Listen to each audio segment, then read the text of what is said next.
Welcome to this explainer. Right now, we're dropping you straight into the middle of one of the wildest, highest stakes conversations in ancient literature. Picture this. You're deep in a forest, eavesdropping on a profoundly intense ethical debate. But it's not between two scholars. It's actually between a legendary human king named Yudhishthira and a highly intelligent talking snake. Now, why on earth is a king debating a snake? And what could they possibly have to talk about? Well, they're discussing the literal mechanics of the universe, the nature of the soul, and the absolute rules of human morality. It's an incredible text, and as you'll see, these ancient insights are surprisingly relevant to how we navigate our lives today. Okay, let's dive into this. King Yudhishthira kicks things off by throwing a massive ethical curveball at the snake. He asks, what is higher, telling the truth or giving to charity? And on top of that, how important is it to be kind versus abstaining from injury? It's essentially the ultimate moral ranking system. Think about it for a second. If you had to choose between being perfectly honest or being incredibly generous, which one actually carries more weight when it comes to being a genuinely good person? Now, you might think there's an easy answer here, but the snake, he doesn't give a simple black and white response. Instead, he argues that you can only measure truth versus charity by their objective gravity, which basically means their real-world utility or their actual effects. There is no rigid rule here. Sometimes, the snake explains, telling the truth is way more praiseworthy than an act of charity. But other times, depending entirely on the situation and the ripple effects it creates, a charitable act is far more commendable than simply stating a fact. The moral weight depends completely on the outcome of the action. But, despite all that nuance, the snake does lay out a foundational baseline for salvation. To attain heaven, you need to bestow alms on proper objects, speak kind words, tell the truth, and abstain from doing injury. However, keeping with his earlier logic, he emphasizes that sometimes simply abstaining from doing injury to another creature is actually vastly more important than speaking good words, and vice versa. It's this incredibly dynamic morality that demands you pay close attention to the consequences of your actions, not just the actions themselves. All right, so Yudhishthira is satisfied with that. But he wants to go deeper. He wants the logistics. He basically asks, how does an incorporeal spirit, a completely bodiless soul, actually translate to heaven, perceive things, and enjoy the immutable fruits of its actions? I mean, if the soul is invisible and untouchable, how does it physically experience the rewards of being good, or the punishments of being bad? The snake breaks it down by explaining the literal mechanics of transmigration. According to him, every sentient being is navigating through three primary conditions of existence: heavenly life, human existence, and the lower animal kingdom. And here is the really fascinating takeaway. It's your own acts that drive you through these states. The soul isn't just drifting around randomly.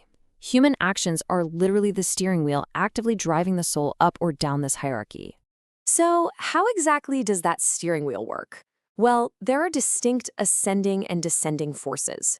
If a person is not slothful, injures no one, and practices charity, they ascend to heaven. But if they do the exact opposite, if they're swayed by anger, lust, avarice, and malice, they fall away from the human state and are born again as a lower animal.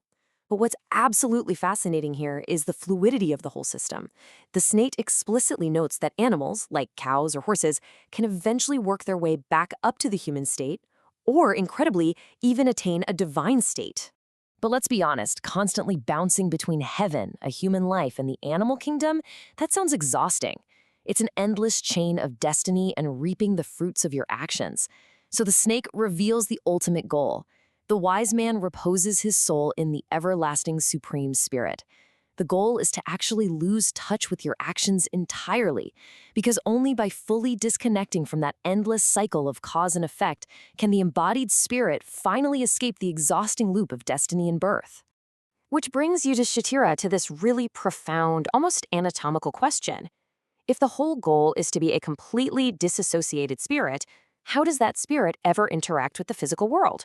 He asks the snake, how does a spirit actually become cognizant of sound, touch, form, and taste? Does it perceive all of them simultaneously?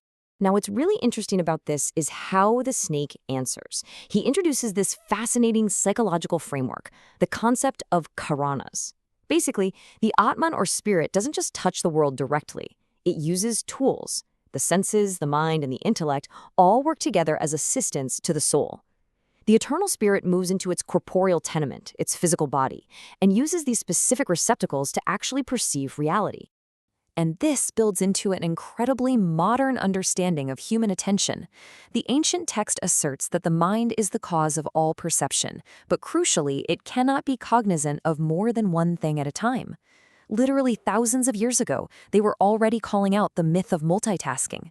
The spirit centers itself in the space between the eyebrows and directs focus, but the mind itself acts as a narrow funnel. It processes reality strictly one piece at a time. The snake draws a really sharp distinction here between the mind and the intellect.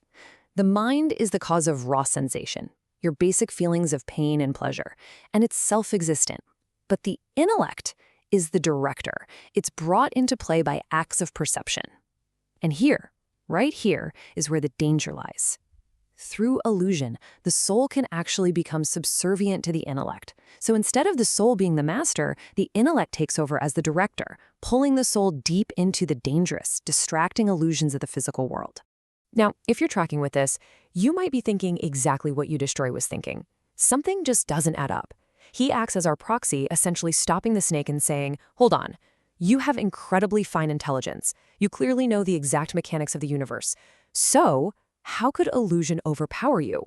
If this snake is so insanely wise and used to live in heaven performing wonderful deeds, how in the world did it end up crawling in the dirt as a serpent?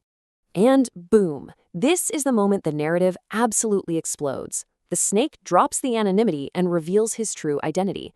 This is no ordinary reptile. This is the fallen King Nahusha. And Nahusha's story? It is a dramatic, rapid downward spiral from the absolute highest peaks of celestial glory straight into the dust. Nahusha explains that prosperity can absolutely intoxicate even the wisest, most valiant people. Just look at the sheer scale of his arrogance. He lived in absolute luxury in heaven and completely lost his reason. We're talking exacting tribute from gods, demons, and celestial beings across all three worlds. His gaze was so intensely powerful, he destroyed the power of any creature he simply looked at. His ego was so massive, so out of control, that he literally forced thousands of Brahmarshis, these revered, holy sages, to physically drag his celestial chariot through heaven like beasts of burden. But, as you might guess, absolute arrogance always breeds a fatal mistake.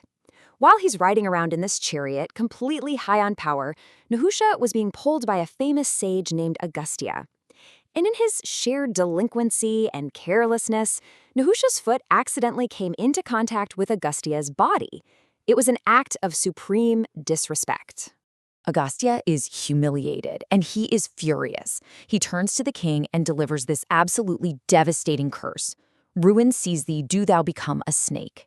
And just like that, in a split second, the mighty king's absolute power completely shatters. Nahusha describes this utterly terrifying sensation of losing all his glory, literally falling headfirst out of heaven, tumbling from his magnificent chariot, and watching his own body transform into a snake on the way down. While falling, he desperately begs the sage for forgiveness, and incredibly, the sage relents just enough to offer a prophecy. He tells Nahusha that his horrible sin of pride would only be extinguished, and he would only be saved when he finally met and conversed with the virtuous king Yudhishthira. And that brings us right back, full circle, to the present moment, deep in the forest. The cure for Nahusha's devastating curse? It wasn't some magic spell or an elaborate ritual. It was the power of pious conversation. By simply engaging in a deep, virtuous philosophical dialogue with Yudhishthira, Nahusha's pride is finally extinguished, and his incredibly painful curse is expiated. Now, fully self-aware again, Nahusha lays out the final, undeniable criteria for true salvation. He reiterates truth, charity, and abstaining from injury, but he adds self-restraint, penance, and above all, constancy in virtue. These are the active, daily practices that save a soul, keeping it from falling into those exact same traps of illusion and pride that ruined him in the first place. So, the crucial point is this. Nahusha makes it crystal clear that salvation is secured entirely by your truth, your charity, and your personal virtue. It is unequivocally not secured by your race, your lineage, or who your family is. It doesn't matter if you're a king, a god, or a snake. The universe only weighs your actions and your character. With the curse finally broken and the lesson delivered, the story resolves so beautifully. Nahusha literally sheds his serpentine form, assumes his glowing celestial shape once again, and ascends straight back to heaven. Meanwhile, King Yudhishthira, totally enriched by this incredible encounter, safely returns to his hermitage with his brothers, leaving everyone in absolute awe of the power of humility and wisdom. Which leaves us with a final, really provocative question to reflect on based on Nahusha's dramatic fall. Are you relying on your prosperity or your virtue? When we strip away all our titles, all our wealth, and all our ego, what is actually driving our soul? Are we moving upward through kindness and truth, or are we letting illusion pull us down? It's a profound question from an ancient forest, but it is just as urgent today. Thanks so much for joining me on this explainer, and keep questioning everything.